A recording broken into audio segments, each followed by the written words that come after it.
public menace in British society that we need to talk about. It's loud, opportunistic, an invasive species, and it scared everyone from small children to grown men. It's been caught on camera snatching ice cream cones from unsuspecting tourists, raiding bins with the precision of a very seasoned thief, and in some unfortunate situations, launching full-on aerial assaults that have left its victims cut, bruised, and traumatized. The culprit? This guy. Don't be fooled by his cuteness. He will wake you up at 4 a.m. screeching his head off. He'll steal your chips if you so much as glance away, and he has no problem staring you down while he does it. He doesn't feel guilt. He has no shame. He is a seagull. But here's the thing. Seagulls aren't just seaside birds anymore. In recent decades, they've been moving inland, setting up permanent residence in towns and cities across the UK. There's nothing quite as disorienting as walking through central London and hearing their unmistakable cries. And you wonder momentarily whether you're in Margate or Marble Arch. But how did they get there? And more importantly, why? What started the Great Gull migration in the UK, and what do they do for food when there's no fish and chips around? To understand how we've become so acquainted with these bold birds, we have to go back to the late 1800s. Before then, spotting a gull in London was an event. It was something so rare that it made the papers. In fact, one man was so surprised to see seagulls near London Bridge that he actually wrote a letter to the Evening Standard about it. Imagine being so shocked by a bird's presence that you felt compelled to contact the press. That's how rare they were. The numbers grew slowly in the 1880s and 90s, but a major turning point came during the harsh winters of the 1890s. With coastal conditions becoming icy, large numbers of gulls were driven inland in search of food. The black-headed gull was one of the first to make itself at home, and Londoners, seeing them as a fun novelty,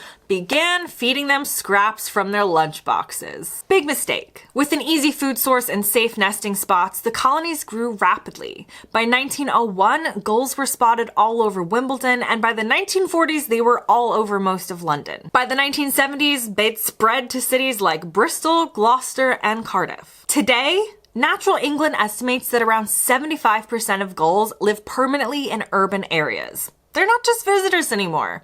They live here. Now, a few other key factors really cemented their inland migration. One of the biggest was the 1956 Clean Air Act. And what this did was it banned landfill operators from burning rubbish. Instead, they had to cover it with soil. The result was a delicious buffet for scavenging birds. Landfills became an all-you-can-eat bonanza, allowing gulls to feed their young with ease and rapidly expand their families. At the same time, industrialized fishing practices began depleting their coastal nesting sites, so you have a dwindling natural habitat and an abundant food supply inland. The choice was honestly obvious. Cities provided warmth, protection from predators, and plenty of food.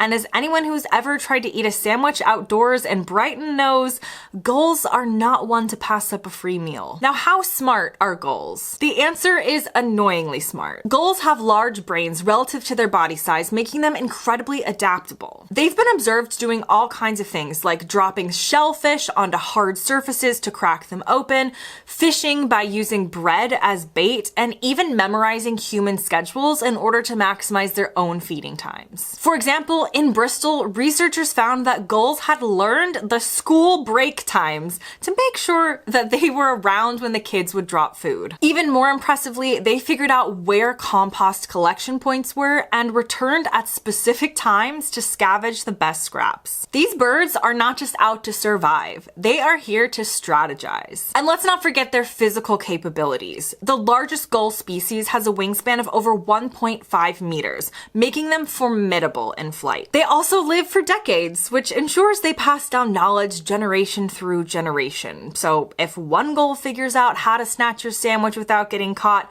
you can bet his children will be mastering the same technique. But despite their intelligence, in the UK, gulls are not exactly beloved neighbors.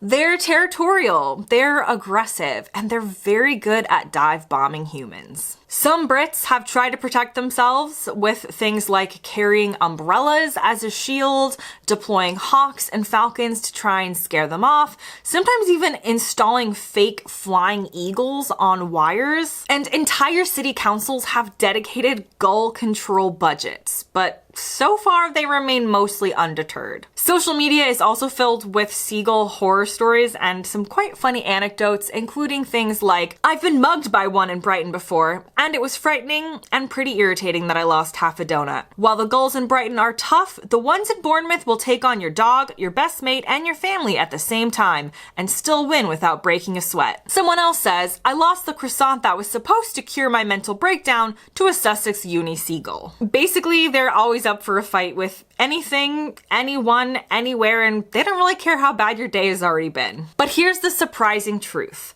Gulls are actually in trouble. Despite their growing urban presence in the UK, overall seagull populations are actually declining. I know it doesn't seem like it, but they are. All 7 species that breed in the UK are now on the Birds of Conservation concern list. Numbers have dropped around 60% in the last 25 years. As mentioned, seagulls are struggling in their natural coastal habitats due to culling, food shortages, and climate change. And yet, because most of us see them in urban environments where they are thriving, we assume they're doing fine, but the reality is much more complicated. Many experts suggest that instead of treating gulls as enemies, we should find ways to support them in returning to coastal areas. This means protecting their seaside nesting sites, ensuring sustainable fishing practices, and reducing food waste in cities so they're less reliant on human garbage. And yes, they can be a total menace, but they're also just trying to survive. And now I want to hear from you. Have you ever had a seagull steal your food? Tell us your best or worst gull encounter in the comments below. As always, thanks very much for watching, and I'll see you next time.